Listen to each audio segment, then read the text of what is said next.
6:02 സമയം രാത്രി 11:30. കറണ്ട് ഇതുവരെ വന്നിട്ടില്ല. എന്തോ ഒരു വല്ലായ്മ. ഇന്ന് രാവിലെ ഒന്നും ഒരു കുഴപ്പമില്ലായിരുന്നു. ഇപ്പം എന്താ ഞാൻ പോകാമെന്ന് പറഞ്ഞപ്പോൾ അവരുടെ മുഖത്ത് എന്തോ ഒരു മാറ്റം ഞാൻ ശ്രദ്ധിച്ചു. ഡയറി ഈരിട്ടോ കിടക്ക, ഞാൻ കഥ പറഞ്ഞു തരാം. കിടക്കറോണി.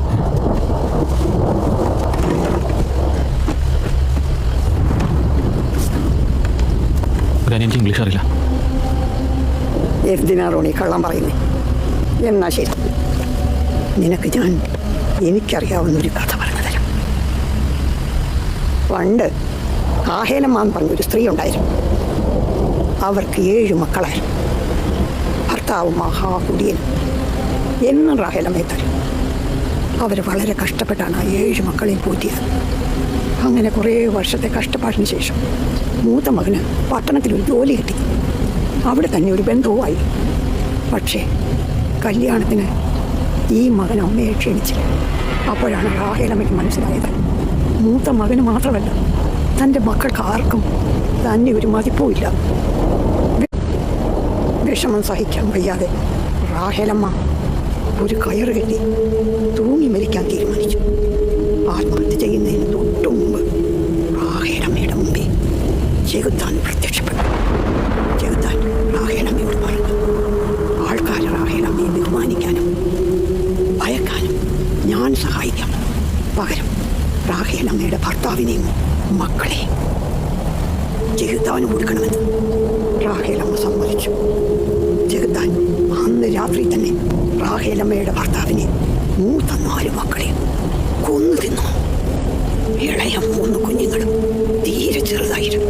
4 വയസ്സും 3 വയസ്സും 4 മാസവും പ്രായം. ചെകുത്താൻ അവരെ കൊന്നില്ല. സ്വബോധം വന്ന റാഹേലമ്മ ചെകുത്താനോട് അവരെ കൊല്ലാത്തതിന് നന്ദി പറഞ്ഞു. പക്ഷേ റാഹേലമ്മയ്ക്ക് അറിയാത്തൊന്നുണ്ടായിരുന്നു. ചെകുത്താൻ തിന്നുന്നത് മാംസമല്ല, പേടിയായിരുന്നു. ആ കുഞ്ഞുങ്ങളെ പേടിപ്പിക്കാൻ കഴിയാതിരുന്നത് കൊണ്ടാണ് ചെകുത്താൻ അവരെ കൊന്നു തിന്നാതിരുന്നത്.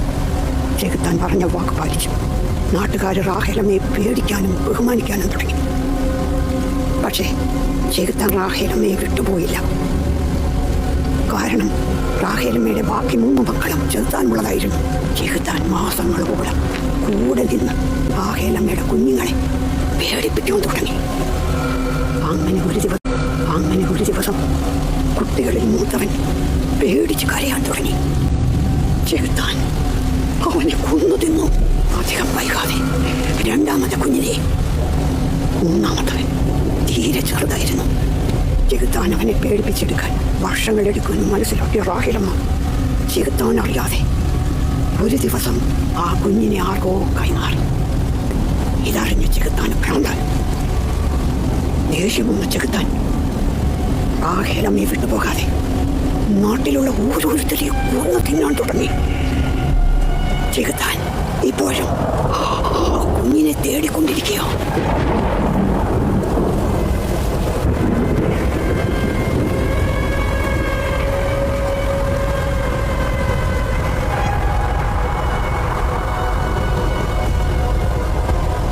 എന്തിനാ റോണി പേടിക്കുന്നേ? ഇരുട്ടായതുകൊണ്ടാണോ? എനിക്ക് വിശക്കുന്ന റോണി. നേരത്തെ ഞാൻ കള്ളം പറഞ്ഞത്. ഞാനൊന്നും കഴിച്ചില്ല. വല്ലപ്പോഴേ ഞാൻ തിന്നാറുള്ളൂ. അത് രാത്രി 12 മണി കഴിഞ്ഞു.